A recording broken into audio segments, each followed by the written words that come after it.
Gold, trusted gold buyers. మీరు తాకట్టు పెట్టిన బంగారాన్ని విడిపించి ఈ రోజు ఉన్న మార్కెట్ ధరకు కొనబడను.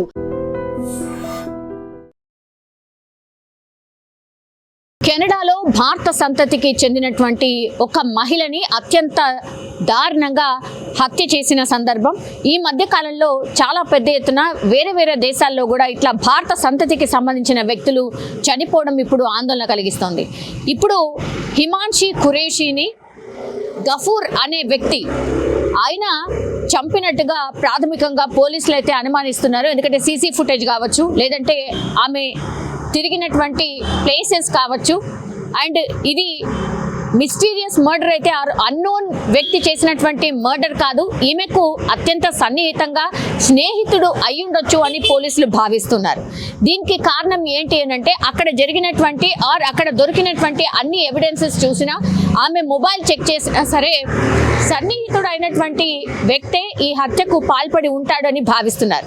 ఆ తర్వాత ఆయనకి కాల్ చేసే ప్రయత్నం ఈ పోలీసులు చేసినప్పటికీ కూడా ఆయన ఫోన్ స్విచ్ ఆఫ్ రావడం, ఆ తర్వాత ఇప్పుడు హత్య ఆయన్నే చేసి ఉంటాడు. నిందితుడు పేరు వచ్చేసి అబ్దుల్ గఫూరీ, ఈయన 32 సంవత్సరాలు. సో ఈమెని హత్య చేసి ఉంటాడని భావిస్తున్నారు. ఎందుకంటే ఆ తర్వాత నుంచి ఆయన ఫోన్ స్విచ్ ఆఫ్ రావడం, అనుమానం ఈయన మీదనే ఉండడం, అక్కడ హత్య జరిగినటువంటి తీరు ఆమెని అత్యంత కిరాతకంగా పొడిచి చంపేసినటువంటి సిచ్యువేషన్ అయితే కనిపిస్తోంది. ఇందులో భాగంగా సీన్ ఆఫ్ అఫెన్స్లో దొరికినటువంటి అన్ని ఎవిడెన్సెస్ని కలెక్ట్ చేసుకున్న తర్వాత నిందితుడు ఇతడే అయ్యుంటాడు అని పోలీసులు భావిస్తున్నారు. ఇప్పుడు ఆయన కోసం గాలింపు చర్యలకు దిగినటువంటి పరిస్థితి.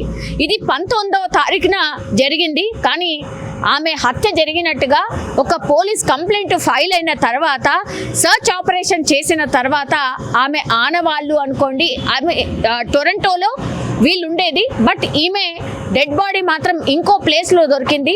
సో అక్కడ కలెక్ట్ చేసినటువంటి ఎవిడెన్సెస్ అన్నీ తీసుకునే లోపే ఇప్పుడు నిందితుడు ఎవరైతే ఉన్నారో ఆయన పరారీలో ఉన్నట్టుగా చెప్తున్నారు. ఆయన కోసం దేశవ్యాప్తంగా కూడా గాలింపు చర్యలు, అంటే అరెస్ట్ వారెంట్కి సంబంధించి అన్ని నోటీసులు అయితే ఇప్పుడు కెనడాకి సంబంధించిన ప్రభుత్వం జారీ చేసినటువంటి సిచ్యువేషన్ అయితే కనిపిస్తోంది.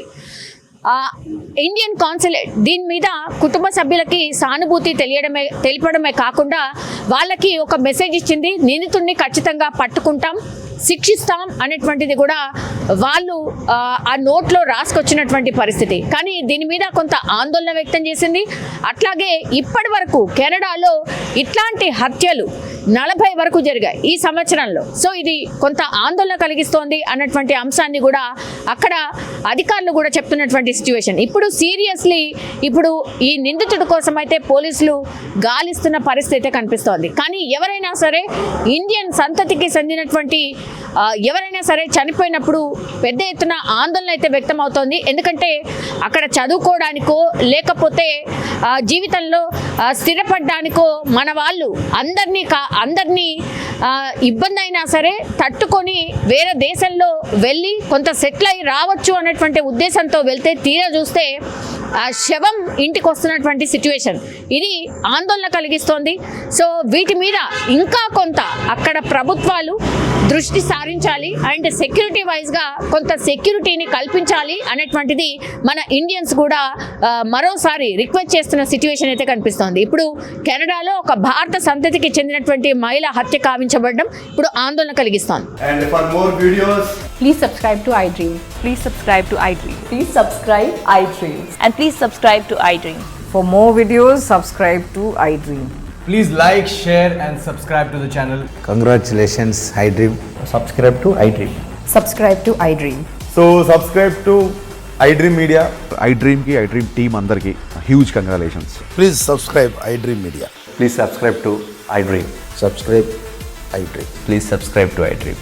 iDream అంటే నా కళల ఛానల్ను సబ్స్క్రైబ్ చేసుకున్న నోరు తిరుగుతలేదు, మీరైతే గంట గుర్తు కొట్టండి. For more such videos, please subscribe to iDream.